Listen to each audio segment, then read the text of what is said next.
অপূর্ব স্বাদের এই প্রদীপ পিঠে একবার খেলে বারবার চাইবেন।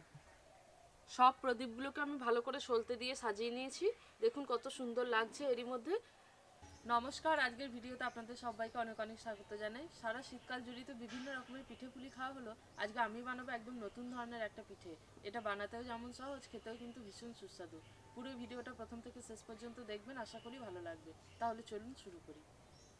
আজকে এই পিঠেটা তৈরি করার জন্য আমি এখানে 150 গ্রাম পরিমাণ খোয়া ক্ষীর নিয়েছি। খোয়া ক্ষীরটা এখন তো শক্ত আছে, এটাকে আমি কড়াইতে ভালো করে নেড়ে চেড়ে নরম করে নেব। কড়াইতে প্রথমেই খোয়া ক্ষীর দিয়ে দেবো। এখানে দুধ নিয়েছি হাফ বাটি পরিমাণ, এটা দিয়ে দেবো।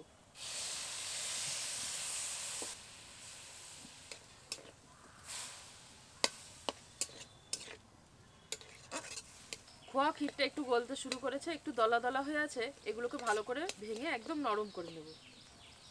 এবার এই ক্ষীরের মধ্যে 1 চামচ পরিমাণ খেজুর গুড় দিয়ে দেবো, তাতে দেখতেও বেশ ভালো লাগবে, খেতেও সুস্বাদু লাগবে।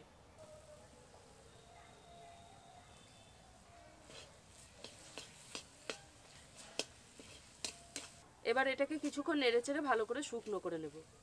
খোয়া ক্ষীরটা একদম শুকনো হয়ে এসেছে, দেখুন কড়াই থেকে কিন্তু উঠে আসছে। এবার এটাকে তুলে নেব।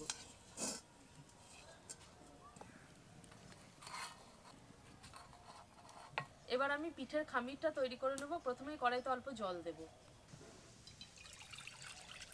এবার জলের মধ্যে অল্প পরিমাণ লবণ দেব। জল এখন ফুটতে শুরু করেছে। এবার 1 বাটি পরিমাণ চালের গুঁড়ো এই জলের মধ্যে দিয়ে ভালো করে মিশিয়ে নেব।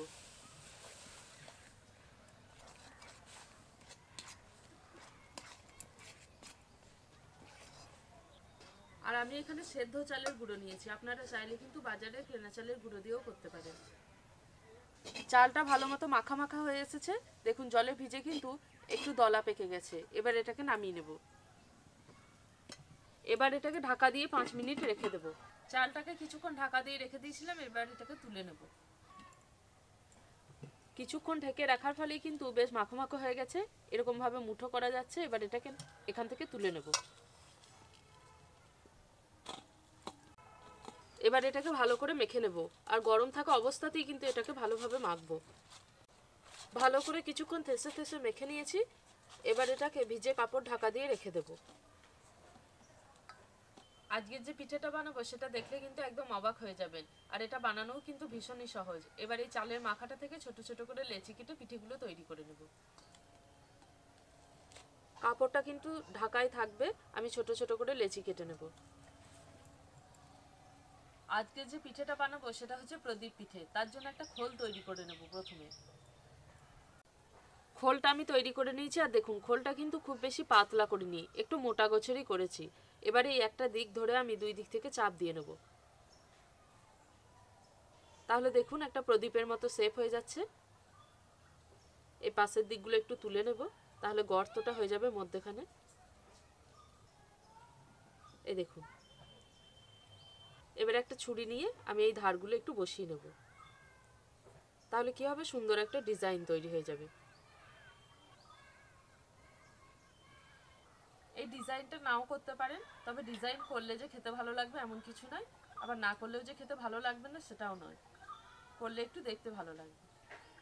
এই দেখুন একটা প্রদীপের মতো শেপ তৈরি হয়ে গেছে। আর এই যে পিছন দিকটা একটু চ্যাপটা করে নেবেন, সেটা হাতের উপরে এইভাবে একটু করে নিলেই কিন্তু হয়ে যাবে।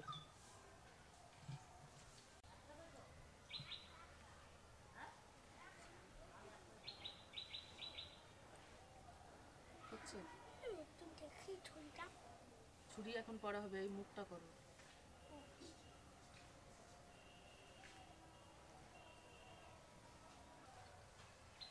সমস্তগুলোকে আমি প্রদীপে শেপ করে বানিয়ে নিয়েছি, আর ভিজে কাপড় ঢাকা দিয়ে রেখে দিয়েছি। এবার এগুলোকে আমি ভাপিয়ে নেব। হাঁড়ির মধ্যে পরিমাণ মতো জল দিয়ে দেব। এবার জলটাকে একদম টকবক করে ফুটতে দেব। এখন কিন্তু হাঁড়ির জলটা একদম টকবক করে ফুটছে। এবার একটা ফুটো থালা বসিয়ে দেব। এই থালার উপরে এবার আমি পিঠেগুলো সাজিয়ে নেব।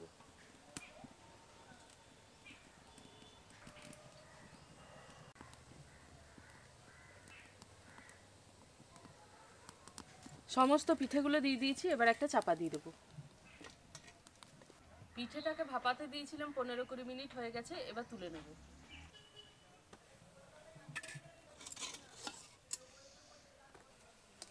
দেখুন ভাপানোর পর এই প্রদীপের শেপগুলো কত সুন্দর লাগছে। একটু ঠান্ডা হোক, তারপরে তুলে নেব।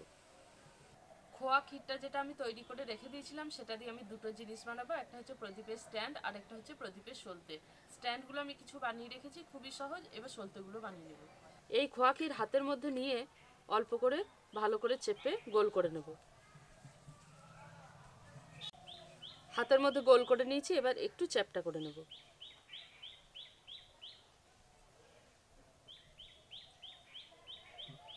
এই প্রদীপের যে স্ট্যান্ডগুলো তৈরি করেছি, সেগুলো একটু গ্যাপ গ্যাপ করে বসিয়ে নেব।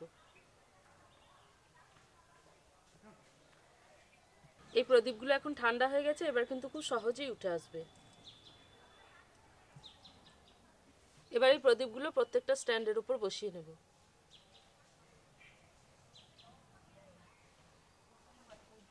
প্রদীপগুলো আমি সুন্দর করে সাজিয়ে নিয়েছি, এবার সলতেটা তৈরি করে নেব। এই খোয়া ক্ষীর থেকে অল্প পরিমাণ নিয়ে হাতের মধ্যে ভালো করে লম্বা করে পাকিয়ে নেব।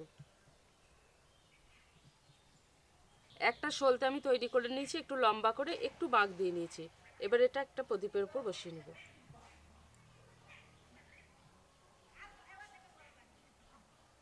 আরও একটা সলতে নিয়ে আমি প্রদীপের মধ্যে বসিয়ে নেব।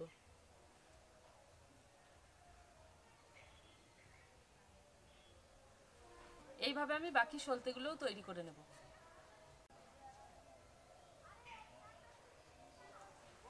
সব প্রদীপগুলোকে আমি ভালো করে সলতে দিয়ে সাজিয়ে নিয়েছি। দেখুন কত সুন্দর লাগছে এরই মধ্যে। এবার এর মধ্যে খেজুরের গুড় দিয়ে দেব, মানে এটা হচ্ছে তেলের কাজ করবে। এই দেখুন কত সুন্দর লাগছে খেজুর গুড়টা দেওয়ার পর।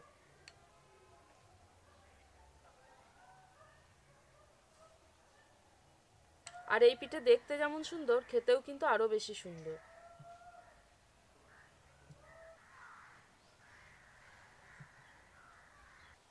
এইভাবে সব প্রদীপগুলোতে তেল দিয়ে নিয়েছি। এবার দেখুন এই প্রদীপ পিঠে দেখতে কত সুন্দর লাগছে। সারা শীতকাল জুড়েই তো বিভিন্ন রকমের পিঠে খাওয়া হয়। এরকম পিঠে কিন্তু একবার বাড়িতে বানিয়ে খেতে পারেন, তাহলে দেখবেন সবাই প্রশংসা করবে। আর এটা খেতে তো অসম্ভব সুন্দর লাগবে, যেহেতু খেজুর গুড় আছে, খোয়া ক্ষীর আছে, ভীষণ সুন্দর খেতে হয়। তো আজকের এই পিঠের রেসিপিটা কেমন লাগলো অতি অবশ্যই জানাবেন। আজকে এখানেই শেষ করছি, দেখা হচ্ছে পরের ভিডিওতে নতুন একটা রেসিপির সাথে। সবাই খুব ভালো থাকবেন, সুস্থ থাকবেন।